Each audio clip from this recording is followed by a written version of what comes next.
1 Kings chapter 10. When the Queen of Sheba heard about the fame of Solomon and his relationship to the Lord, she came to test Solomon with hard questions. Arriving at Jerusalem with a very great caravan, with camels carrying spices, large quantities of gold and precious stones, she came to Solomon and talked with him about all that she had on her mind. Solomon answered all her questions. Nothing was too hard for the king to explain to her. When the Queen of Sheba saw all the wisdom of Solomon and the palace he had built, the food on his table, the seating of his officials, the attending servants in their robes, his cupbearers, and the burnt offerings he made at the temple of the Lord, she was overwhelmed. She said to the king, "The report I heard in my own country about your achievements and your wisdom is true. But I did not believe these things until I came and saw with my own eyes. Indeed, not even half was told me. In wisdom and wealth, you have far exceeded the report I heard. How happy your people must be! How happy your officials who continually stand before you and hear your wisdom! Praise be to the Lord your God, who has delighted in you and placed you on the throne of Israel. Because of the Lord's eternal love for Israel, he has made you king to maintain justice and righteousness." And she gave the king 120 talents of gold, large quantities of spices and precious stones. Never again were so many spices brought in as those the Queen of Sheba gave to King Solomon. Hiram's ships brought gold from Ophir, and from there they brought great cargoes of almug wood and precious stones. The king used the almug wood to make support for the temple of the Lord and for the royal palace, and to make harps and lyres for the musicians. So much almug wood has never been imported or seen since that day. King Solomon gave the Queen of Sheba all she desired and asked for, besides what he had given her out of his royal bounty. Then she left and returned with her retinue to her own country. The weight of the gold that Solomon received yearly was 666 talents, not including the revenues from merchants and traders and from all the Arabian kings and the governors of the territories. King Solomon made 200 large shields of hammered gold. 600 shekels of gold went into each shield. He also made 300 small shields of hammered gold, with 3 minas of gold in each shield. The king put them in the palace of the forest of Lebanon. Then the king made a great throne covered with ivory and overlaid with fine gold. The throne had 6 steps, and its back had a rounded top. On both sides of the seat were armrests, with a lion standing beside each of them. 12 lions stood on the 6 steps, one at either end of each step. Nothing like it had ever been made for any other kingdom. All King Solomon's goblets were gold, and all the household articles in the palace of the forest of Lebanon were pure gold. Nothing was made of silver, because silver was considered of little value in Solomon's days. The king had a fleet of trading ships at sea, along with the ships of Hiram. Once every 3 years it returned carrying gold, silver, and ivory, and apes and baboons. King Solomon was greater in riches and wisdom than all the other kings of the earth. The whole world sought audience with Solomon to hear the wisdom God had put in his heart. Year after year, everyone who came brought a gift, articles of silver and gold, robes, weapons and spices, and horses and mules. Solomon accumulated chariots and horses. He had 1,400 chariots and 12,000 horses, which he kept in the chariot cities and also with him in Jerusalem. The king made silver as common in Jerusalem as stones, and cedar as plentiful as sycamore fig trees in the foothills. Solomon's horses were imported from Egypt and from Suchet. Royal merchants purchased them from Suchet at the current price. They imported a chariot from Egypt for 600 shekels of silver, and a horse for 150. They also exported them to all the kings of the Hittites and of the Arameans. 1 Kings chapter 11. King Solomon, however, loved many foreign women, besides Pharaoh's daughter: Moabites, Ammonites, Edomites, Sidonians, and Hittites. They were from nations about which the Lord had told the Israelites, "You must not intermarry with them, because they will surely turn your hearts after their gods." Nevertheless, Solomon held fast to them in love. He had 700 wives of royal birth and 300 concubines, and his wives led him astray. As Solomon grew old, his wives turned his heart after other gods, and his heart was not fully devoted to the Lord his God, as the heart of David his father had been. He followed Ashtoreth, the goddess of the Sidonians, and Molech, the detestable god of the Ammonites. So Solomon did evil in the eyes of the Lord. He did not follow the Lord completely, as David his father had done.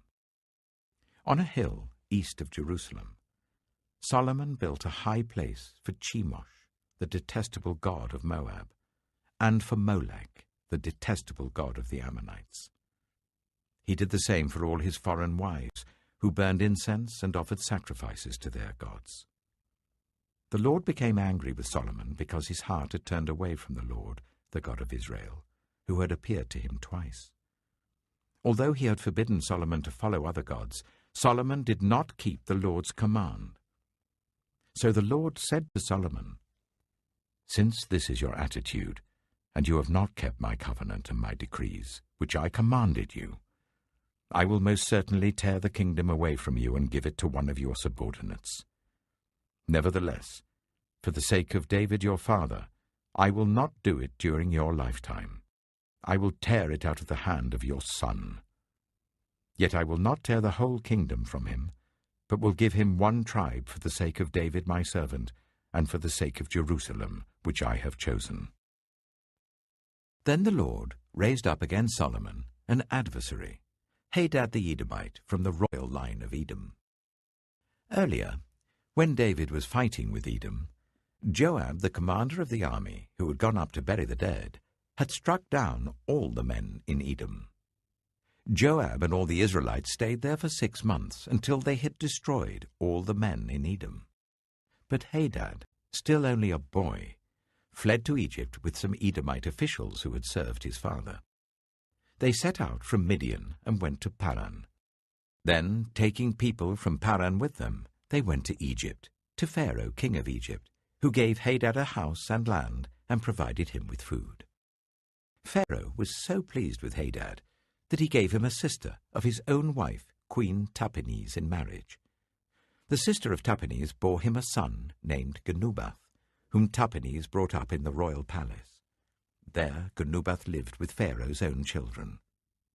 While he was in Egypt, Hadad heard that David rested with his ancestors, and that Joab, the commander of the army, was also dead. Then Hadad said to Pharaoh, "Let me go, so that I may return to my own country." "What have you lacked here, that you want to go back to your own country?" Pharaoh asked. "Nothing," Hadad replied, "but do let me go." And God raised up against Solomon another adversary, Rezon, son of Eliada, who had fled from his master, Hadadezer, king of Zobah. When David destroyed Zobah's army, Rezon gathered a band of men around him and became their leader. They went to Damascus, where they settled and took control. Rezon was Israel's adversary as long as Solomon lived, adding to the trouble caused by Hadad. So Rezon ruled in Aram and was hostile towards Israel. Also, Jeroboam, son of Nebat, rebelled against the king. He was one of Solomon's officials, an Ephraimite from Zeradah, and his mother was a widow named Zeruah. Here is the account of how he rebelled against the king. Solomon had built the terraces and had filled in the gap in the wall of the city of David his father. Now Jeroboam was a man of standing, and when Solomon saw how well the young man did his work, he put him in charge of the whole labor force of the tribes of Joseph. About that time, Jeroboam was going out of Jerusalem, and Ahijah, the prophet of Shiloh, met him on the way, wearing a new cloak. The two of them were alone out in the country, And Ahijah took hold of the new cloak he was wearing and tore it into 12 pieces. Then he said to Jeroboam, "Take 10 pieces for yourself, for this is what the Lord, the God of Israel, says. See, I am going to tear the kingdom out of Solomon's hand and give you 10 tribes. But for the sake of my servant David and the city of Jerusalem, which I have chosen out of all the tribes of Israel, he will have 1 tribe. I will do this because they have forsaken me and worshipped Ashtoreth, the goddess of the Sidonians, Chemosh, the god of the Moabites, and Molech, the god of the Ammonites, and have not walked in obedience to me, nor done what is right in my eyes, nor kept my decrees and laws, as David, Solomon's father, did. But I will not take the whole kingdom out of Solomon's hand. I have made him ruler all the days of his life for the sake of David my servant, whom I chose and who obeyed my commands and decrees. I will take the kingdom from his son's hands and give you 10 tribes. I will give 1 tribe to his son, so that David my servant may always have a lamp before me in Jerusalem, the city where I chose to put my name. However, as for you, I will take you, and you will rule over all that your heart desires. You will be king over Israel. If you do whatever I command you, and walk in obedience to me, and do what is right in my eyes by obeying my decrees and commands, as David my servant did, I will be with you. I will build you a dynasty as enduring as the one I built for David, and will give Israel to you. I will humble David's descendants because of this, but not forever." Solomon tried to kill Jeroboam, but Jeroboam fled to Egypt, to Shishak the king, and stayed there until Solomon's death. As for the other events of Solomon's reign, all he did and the wisdom he displayed, are they not written in the book of the Annals of Solomon? Solomon reigned in Jerusalem over all Israel for 40 years. Then he rested with his ancestors and was buried in the city of David his father. And Rehoboam his son succeeded him as king. John chapter 17. After Jesus said this, he looked towards heaven and prayed, "Father, the hour has come. Glorify your Son, that your Son may glorify you. For you granted him authority over all people, that he might give eternal life to all those you have given him. Now this is eternal life, that they know you, the only true God, and Jesus Christ whom you have sent. I have brought you glory on earth by finishing the work you gave me to do. And now, Father, glorify me in your presence with the glory I had with you before the world began. I have revealed you to those whom you gave me out of the world. They were yours. You gave them to me, and they have obeyed your word. Now they know that everything you have given me comes from you. For I gave them the words you gave me, and they accepted them. They knew with certainty that I came from you, and they believed that you sent me. I pray for them. I'm not praying for the world, but for those you have given me, for they are yours. All I have is yours, and all you have is mine, and glory has come to me through them. I will remain in the world no longer, but they are still in the world, and I am coming to you. Holy Father, protect them by the power of your name, the name you gave me, so that they may be one as we are one.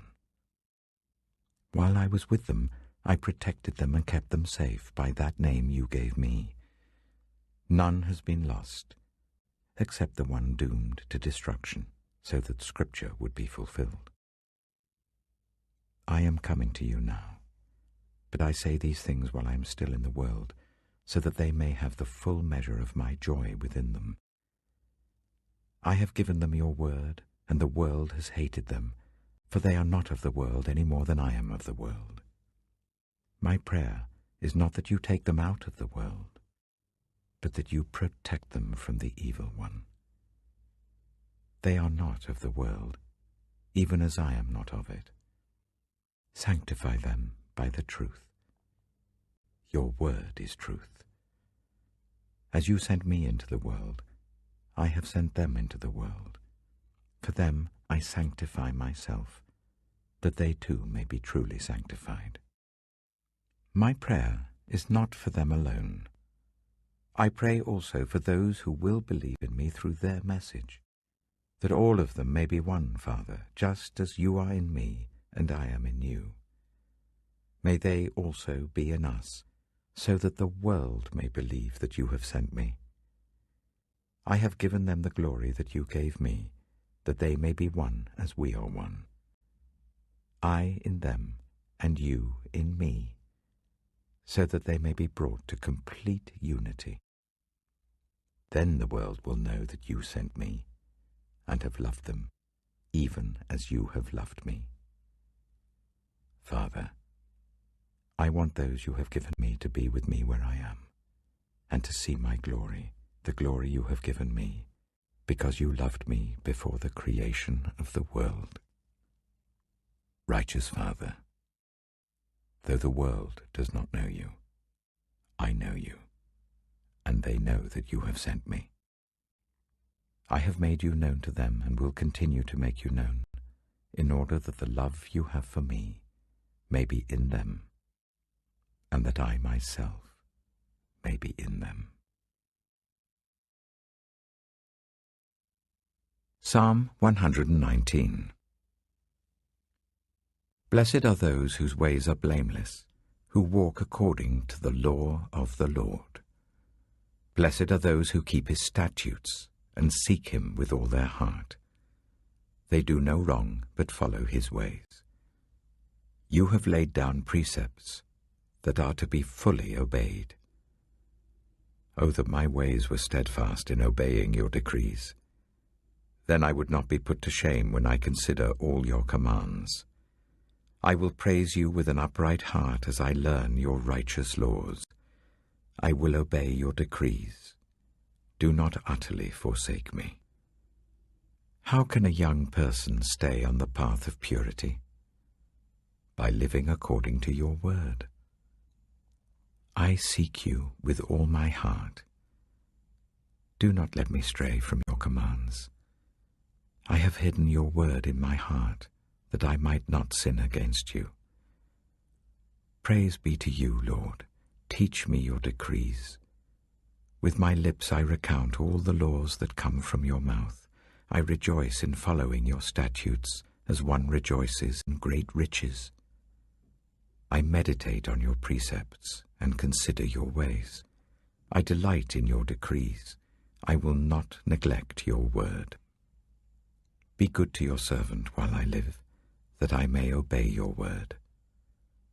Open my eyes that I may see wonderful things in your law. I am a stranger on earth. Do not hide your commands from me. My soul is consumed with longing for your laws at all times. You rebuke the arrogant who are accursed, those who stray from your commands.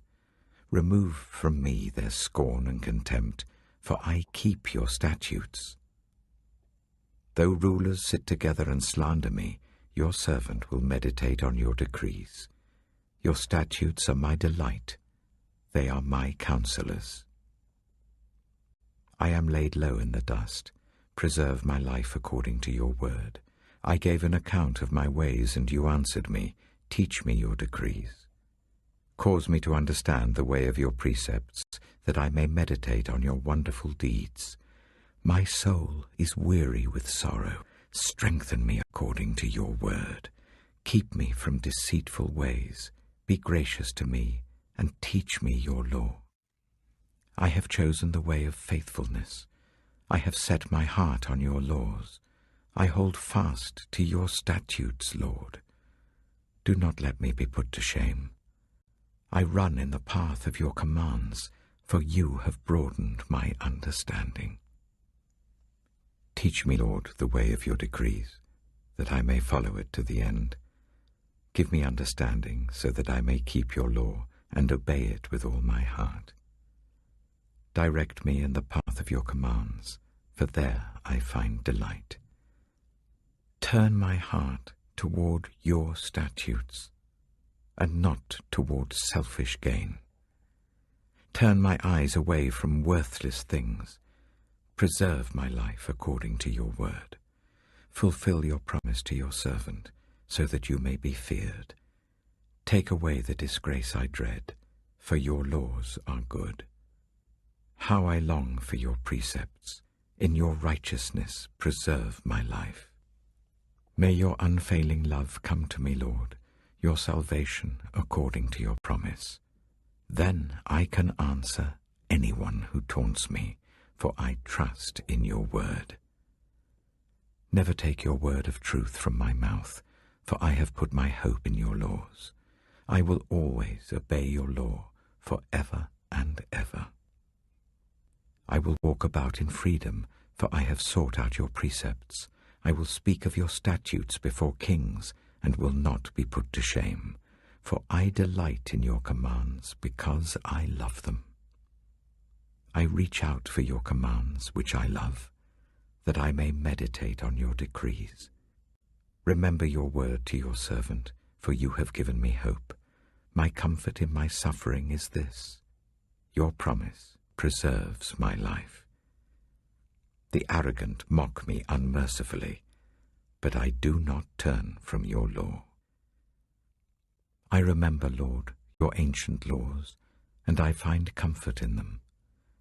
Indignation grips me because of the wicked, who have forsaken your law. Your decrees are a theme of my song wherever I lodge. In the night, Lord, I remember your name, that I may keep your law. This has been my practice. I obey your precepts. You are my portion, Lord. I have promised to obey your words. I have sought your face with all my heart. Be gracious to me according to your promise. I have considered my ways and have turned my steps to your statutes. I will hasten and not delay to obey your commands. Though the wicked bind me with ropes, I will not forget your law. At midnight I rise to give you thanks for your righteous laws. I am a friend to all who fear you, to all who follow your precepts. The earth is filled with your love, Lord. Teach me your decrees. Do good to your servant according to your word, Lord. Teach me knowledge and good judgment, for I trust your commands. Before I was afflicted, I went astray, but now I obey your word. You are good, and what you do is good. Teach me your decrees. Though the arrogant have smeared me with lies, I keep your precepts with all my heart. Their hearts are callous and unfeeling, but I delight in your law. It was good for me to be afflicted, so that I might learn your decrees. The law from your mouth is more precious to me than thousands of pieces of silver and gold. Your hands made me and formed me. Give me understanding to learn your commands. May those who fear you rejoice when they see me, for I have put my hope in your word. I know, Lord, that your laws are righteous, and that in faithfulness you have afflicted me. May your unfailing love be my comfort, according to your promise to your servant. Let your compassion come to me that I may live, for your law is my delight. May the arrogant be put to shame for wronging me without cause, but I will meditate on your precepts. May those who fear you turn to me, those who understand your statutes. May I wholeheartedly follow your decrees, that I may not be put to shame. My soul faints with longing for your salvation, but I have put my hope in your word. My eyes fail, looking for your promise. I say, when will you comfort me? Though I am like a wineskin in the smoke, I do not forget your decrees. How long must your servant wait? When will you punish my persecutors? The arrogant dig pits to trap me, contrary to your law. All your commands are trustworthy. Help me, for I am being persecuted without cause. They almost wiped me from the earth, but I have not forsaken your precepts.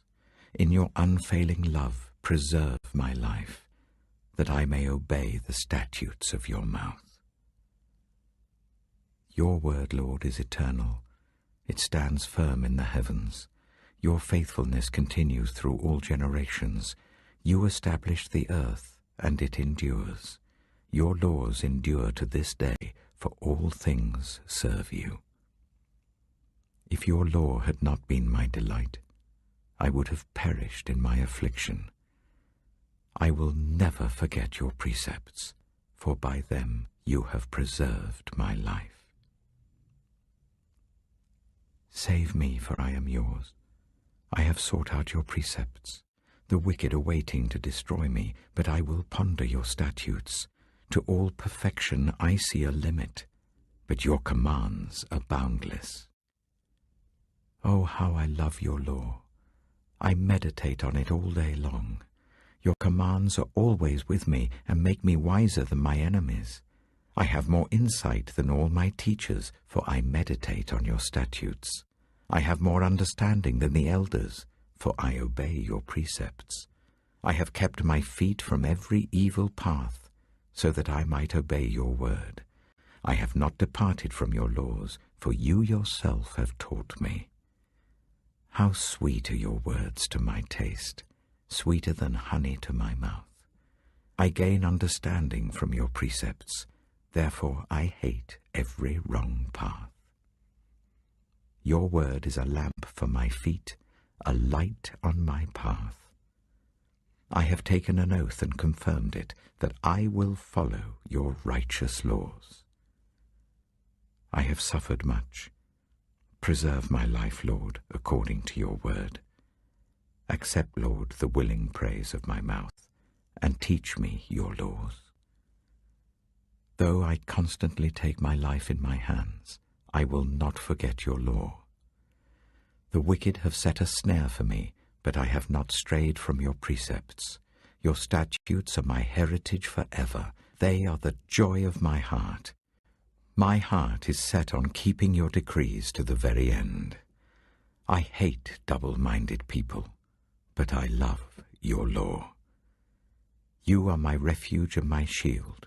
I have put my hope in your word.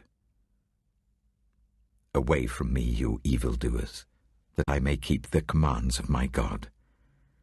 Sustain me, my God, according to your promise, and I will live. Do not let my hopes be dashed. Uphold me, and I will be delivered. I will always have regard for your decrees. You reject all who stray from your decrees, for their delusions come to nothing. All the wicked of the earth you discard like dross. Therefore I love your statutes. My flesh trembles in fear of you. I stand in awe of your laws. I have done what is righteous and just. Do not leave me to my oppressors. Ensure your servant's well-being. Do not let the arrogant oppress me. My eyes fail looking for your salvation, looking for your righteous promise. Deal with your servant according to your love, and teach me your decrees. I am your servant. Give me discernment, that I may understand your statutes. It is time for you to act, Lord. Your law is being broken. Because I love your commands more than gold, more than pure gold, and because I consider all your precepts right, I hate every wrong path. Your statutes are wonderful, therefore I obey them. The unfolding of your words gives light. It gives understanding to the simple. I open my mouth and pant, longing for your commands. Turn to me and have mercy on me, as you always do to those who love your name. Direct my footsteps according to your word. Let no sin rule over me. Redeem me from human oppression, that I may obey your precepts. Make your face shine on your servant, and teach me your decrees. Streams of tears flow from my eyes, for your law is not obeyed. You are righteous, Lord, and your laws are right. The statutes you have laid down are righteous. They are fully trustworthy. My zeal wears me out, for my enemies ignore your words. Your promises have been thoroughly tested, and your servant loves them. Though I am lowly and despised, I do not forget your precepts. Your righteousness is everlasting, and your law is true.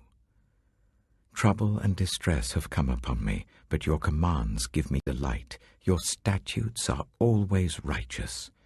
Give me understanding that I may live. I call with all my heart. Answer me, Lord, and I will obey your decrees. I call out to you. Save me, and I will keep your statutes. I rise before dawn and cry for help. I have put my hope in your word. My eyes stay open through the watches of the night, that I may meditate on your promises. Hear my voice in accordance with your love. Preserve my life, Lord, according to your laws. Those who devise wicked schemes are near, but they are far from your law. Yet you are near, Lord, and all your commands are true. Long ago I learned from your statutes that you established them to last forever. Look on my suffering and deliver me, for I have not forgotten your law. Defend my cause and redeem me. Preserve my life according to your promise. Salvation is far from the wicked, for they do not seek out your decrees. Your compassion, Lord, is great. Preserve my life according to your laws. Many are the foes who persecute me, but I have not turned from your statutes. I look on the faithless with loathing, for they do not obey your word. See how I love your precepts. Preserve my life, Lord, in accordance with your love. All your words are true. All your righteous laws are eternal. Rulers persecute me without cause, but my heart trembles at your word. I rejoice in your promise like one who finds great spoil. I hate and detest falsehood, but I love your law. 7 times a day I praise you for your righteous laws. Great peace have those who love your law, and nothing can make them stumble. I wait for your salvation, Lord, and I follow your commands. I obey your statutes, for I love them greatly. I obey your precepts and your statutes, for all my ways are known to you. May my cry come before you, Lord. Give me understanding according to your word. May my supplication come before you. Deliver me according to your promise. May my lips overflow with praise, for you teach me your decrees. May my tongue sing of your word, for all your commands are righteous. May your hand be ready to help me, for I have chosen your precepts. I long for your salvation, Lord, and your law gives me delight. Let me live that I may praise you, and may your laws sustain me. I have strayed like a lost sheep. Seek your servant, for I have not forgotten your commands. Proverbs chapter 26. Like snow in summer or rain in harvest, honor is not fitting for a fool. Like a fluttering sparrow or a darting swallow, an undeserved curse does not come to rest. A whip for the horse, a bridle for the donkey, and a rod for the backs of fools. Do not answer a fool according to his folly, or you yourself will be just like him. Answer a fool according to his folly, or he will be wise in his own eyes. Sending a message by the hands of a fool is like cutting off one's feet or drinking poison. Like the useless legs of one who is lame is a proverb in the mouth of a fool. Like tying a stone in a sling is the giving of honor to a fool. Like a thorn bush in a drunkard's hand is a proverb in the mouth of a fool. Like an archer who wounds at random is one who hires a fool or any passer-by. As a dog returns to its vomit, so fools repeat their folly. Do you see a person wise in their own eyes? There is more hope for a fool than for them. A sluggard says, "There's a lion in the road, a fierce lion roaming the streets." As a door turns on its hinges, so a sluggard turns on his bed. A sluggard buries his hand in the dish. He is too lazy to bring it back to his mouth. A sluggard is wiser in his own eyes than 7 people who answer discreetly. Like one who grabs a stray dog by the ears is someone who rushes into a quarrel not their own. Like a maniac shooting flaming arrows of death is one who deceives their neighbor and says, "I was only joking." Without wood, a fire goes out. Without gossip, a quarrel dies down. As charcoal to embers, and as wood to fire, so is a quarrelsome person for kindling strife. The words of a gossip are like choice morsels. They go down to the inmost parts. Like a coating of silver dross on earthenware are fervent lips with an evil heart. Enemies disguise themselves with their lips, but in their hearts they harbor deceit. Though their speech is charming, do not believe them, for 7 abominations fill their hearts. Their malice may be concealed by deception, but their wickedness will be exposed in the assembly. Whoever digs a pit will fall into it. If someone rolls a stone, it will roll back on them. A lying tongue hates those it hurts, and a flattering mouth works ruin.